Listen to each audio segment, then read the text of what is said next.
আলাইকুম ওয়া রাহমাতুল্লাহি ওয়া বারাকাতুহু।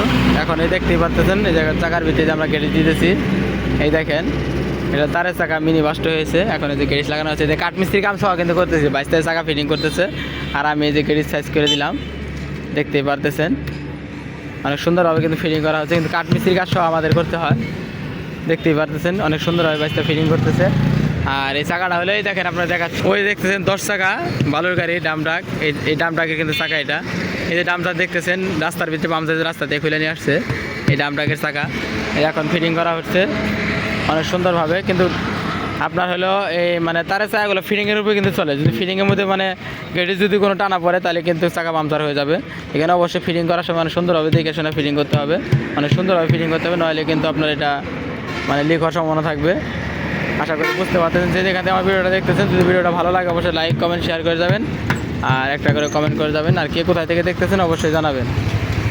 শুধু আপনাদের ভালোবাসার জন্য আমার চ্যানেলে এত সুন্দর সুন্দর কাজের ভিডিওগুলো দেওয়া হয়, খালি মোটর গাড়ি ডিপার্টমেন্টের ভিডিও। যদি আরও এর সুন্দর সুন্দর ভিডিও পেতে চান অবশ্যই চ্যানেলটি সাবস্ক্রাইব করে রাখবেন। এই দেখেন বাইস্তাদের সাইডটা কাটতেছে, চাকার এই সাইডটা কাটার কারণ হলো যদি আপনারা না কাটেন তাহলে যখন চাকাটা ফিটিং করবেন তখন চাকাটা জাম বাজবে।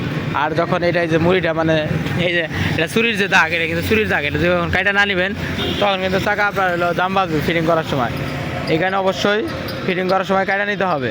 যখন আপনি এইটা সাইডটা মানে সুন্দর করে বসে মানে যেভাবে কাইটা নিতে হচ্ছে সেভাবে কাইটা নেবেন, তখন কিন্তু আর এটা সমস্যা হবে না, তখন চাকাটা ফিটিং করার সময় আপনাদের জন্য সুবিধা হবে।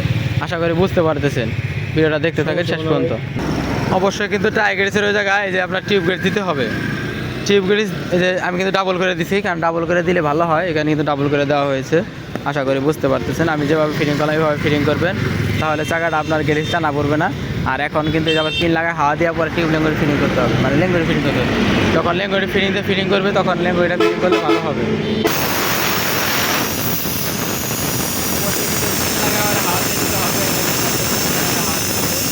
যখন পিন লাগায় আপনি হাওয়া দেবেন বেশি করে, তখন চাকাটা টানা পড়বে না, মানে গেড়েজ টানা পড়বে।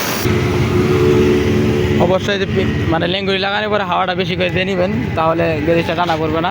এই যে এখন মানে এই দেখেন টান টানা অবস্থা আছে। এখন কিন্তু আপনার যদি তারকাটা লাগানো হয় তাহলে আর গেড়েজটা টানা পড়বে না। এখানে কিন্তু হাওয়া বেশি করে দেওয়া হয়েছে। এখন এই তারকাটা লাগানোর পরে চাকাটা ফিটিং করা হবে, তাহলে গেড়েজটা টানা পড়বে না। আশা করি বুঝতে পারতেছেন। এভাবে যখন ফিটিং করবেন তখন চাকাটা আর কোনো সমস্যা হবে না, মানে গেড়েজ টানার কারণে লিক হবে না। আশা করি বুঝতে পারতেছেন। ভিডিওটা এই পর্যন্তই, ভালো থাকেন, আল্লাহ হাফেজ, আসসালামু আলাইকুম ওয়া রাহমাতুল্লাহি ওয়া বারাকাতুহু।